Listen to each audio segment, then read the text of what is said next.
So we start with Kyle talking to Mauricio. Mauricio tells her she should get the master suite. Kyle's like, I ain't gonna come in there being a butthead. Ramona calling Luann saying, you got my back? Luann said, I got your back till you put your foot in your mouth, then you on your own. I ain't going down with your ship. She gonna say Teresa's a bit of a scarecrow if she only had a brain. Now that I agree with. Meanwhile, with Teresa and her man, he's given her 8 cards, one to open every day. So he's on his Penelope Thomas Bailey. He wants to desperately be a part of the show. Lord, all these cougars catting around this concierge, I feel bad for him. He don't even look like he like coochie. He probably won't after this trip. This could turn him. Turn him. I'm getting the master bedroom. I don't care what anyone says. Well, I mean, you're used to having the master bedroom at home alone, so why not have it on the trip? Let you get it so you can stop whining. I'd rather you get it than Ramomo. Now, Kenya, you was able to leave Brooklyn at home for this trip, but you couldn't leave Brooklyn at home before. You couldn't get that nanny before, but you had a nanny when it was time to look up in Bolo's butt. Melissa, Teresa ain't never gonna be able to stand your ass. Just know that now. I don't know. I wouldn't go through all that over Little Lord, Short Lord, but hey, the heart wants what it wants, and so does the pea brain. So Melissa gonna start mess. She like, look, okay, Teresa already gonna be mad at me. Let's throw that energy elsewhere. So Melissa gonna tell Teresa, you know Ramona said you were a scarecrow. And Teresa's like, what does that mean? You don't have a brain. And I can't disagree with Heffery. Asses need to be whooped. Asses need to be whooped. Asses need to be whooped. Say it again. I said them asses need to be whooped. I said asses need to be whooped. I just heard a Jamaican Housewives theme song. Asses need to be whooped. I was just like, no, wait, is that some... Okay. I was like, is that some hair? I probably got some hair left over. I just did it this morning. Did you hear the Jamaican theme song? I mean, I was like, wait, I know that did not just say Housewives in the Island. I know that didn't just happen. Asses need to be whooped. Oh, they trying it. But we get into our first little kerfuffle on the plane when the heifers get to talking about their merges. Kyle said, I have a very shy type of personality. People would never believe. Honey, you're not shy. You're just a bad actress. Cynthia, you also are a bad actress, but you are socially awkward because we'll never forget that Awky Boo contract you did with Nene and that even more awkward wig. That Sonic the Hedgehog wig. That shake and go that was a no. Now that was awkward. Awkward turtle. Awkward turtle. It took Ramona years to admit she was a celebrity, somebody famous. Girl, okay, you've been a housewife for a couple of years, but I wouldn't say you're famous. You're known. You're known, heifer. You're known. You known like I'm known. We have the same chance of walking down the street and somebody saying hey and keeping it pushing.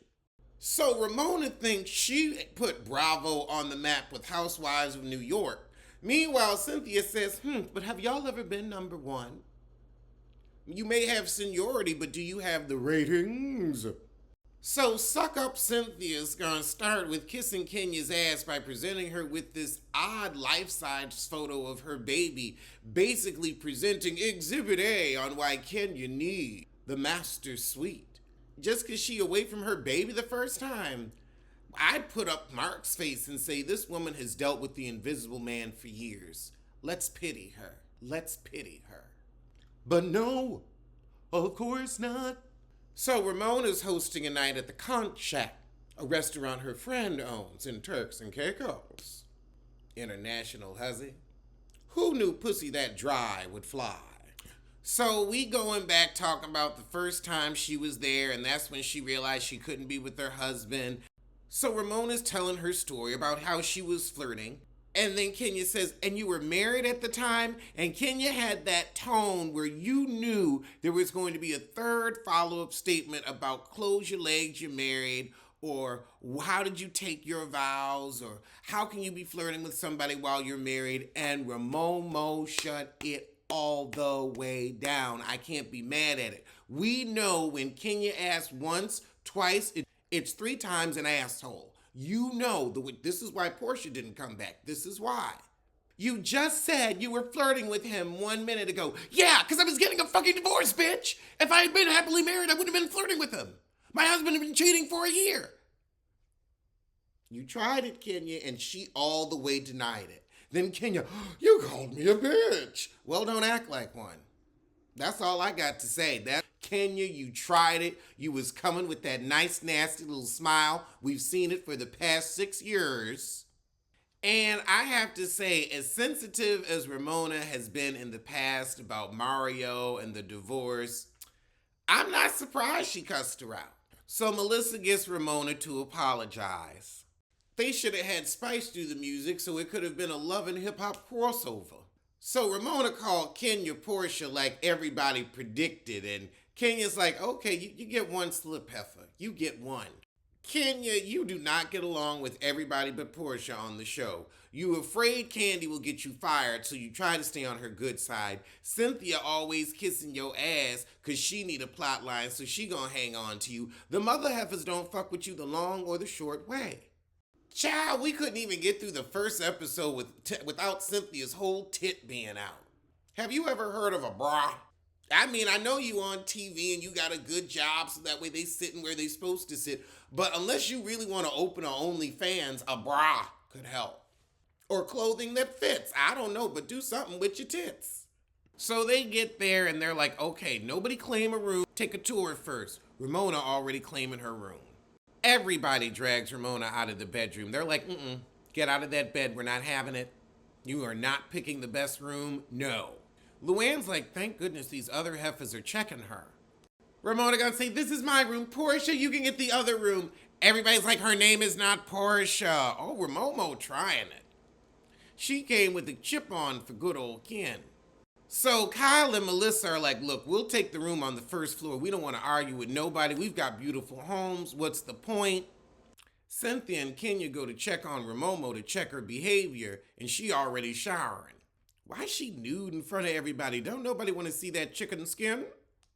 Kenya calls Aunt Lesbian, who's watching the baby.